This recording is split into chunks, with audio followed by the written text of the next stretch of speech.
Peace to God, divine understanding, born of law in the wilderness of North America. Set the record straight. Check this out.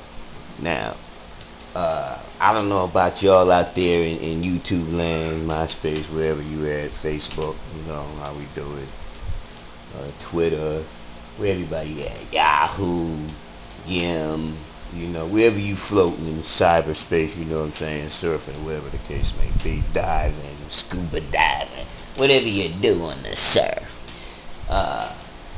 We all been watching the debates between Sarah Seti and the Moors. Now, I mean, let's look at that shit in a manifestation of wisdom, as one of our great brethren would have said.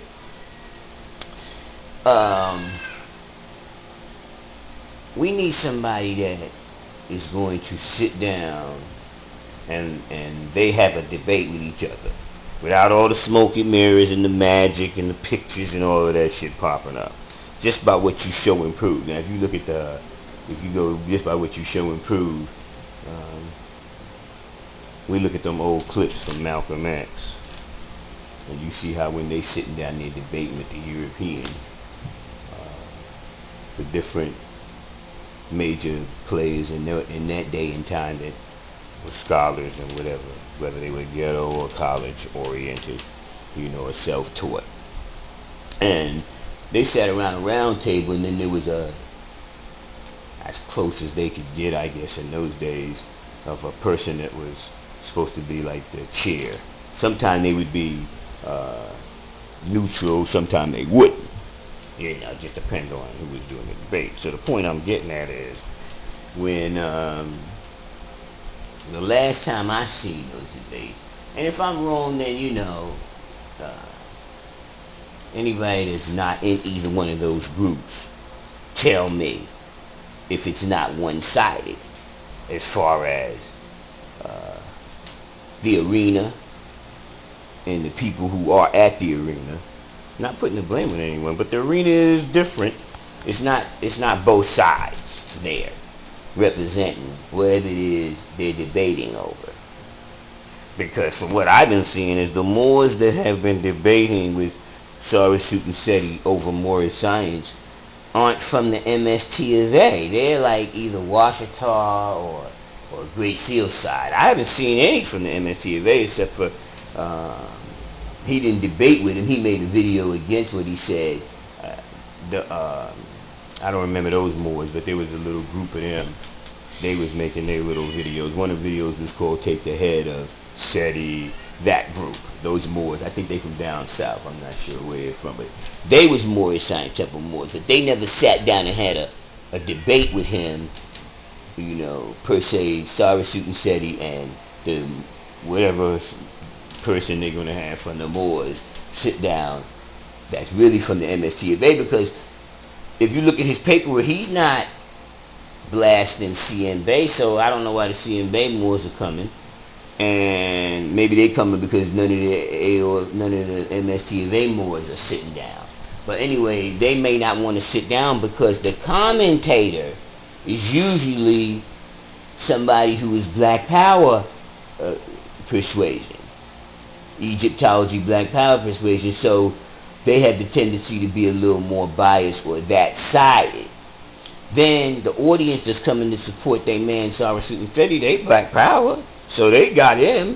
So then, you know, you be seeing like a trickle of Moors. There's not like a even forum there. It's not even. I mean, looking from the outside in, it's not even. If you're saying, okay, one-sided, but yeah, that wasn't like a fair playing field. That's what I'm saying. We should be a real Moor from the MST of A.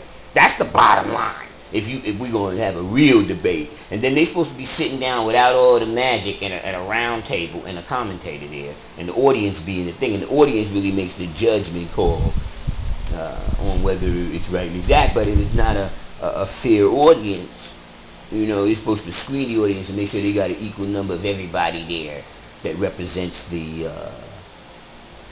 conscious community that's listening to you. So you throw a contest to see who wants to come. That way you can like have some kind of reason why these people were there.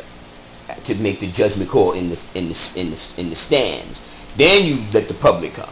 They come. But them front people got to be like the judges that's going to be like making the panel. Then you could like get judgment calls from the crowd, and the next crowd, as the crowd, versus claps, or yes, that was right, exactly, or not.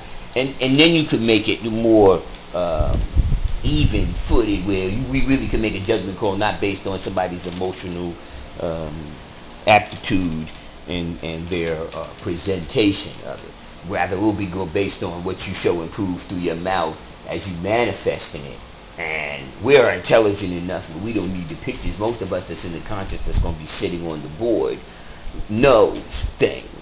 So we get the best minds that we can to come and sit on the board. And then, now that'll be a fair debate. And the chair should be somebody that's not part of either one of the group, but highly intelligent. Right? They got to know things. They got to know, how to control the minutes. Like each person get a certain amount of minutes. Don't make it one-sided. And then we can get the forbidden history that the European don't want us to have, because that's basically what both sides are trying to do, is teach us forbidden history and things that we don't know, because they're not going to teach it in the schools. They both got very good points, but we need something more not so one-sided on, so we can make a better judgment call on what's going on, because rooting and all of that could throw things off a little too. All right, that's how I'm building on it. Now, that would be a nice project. Peace.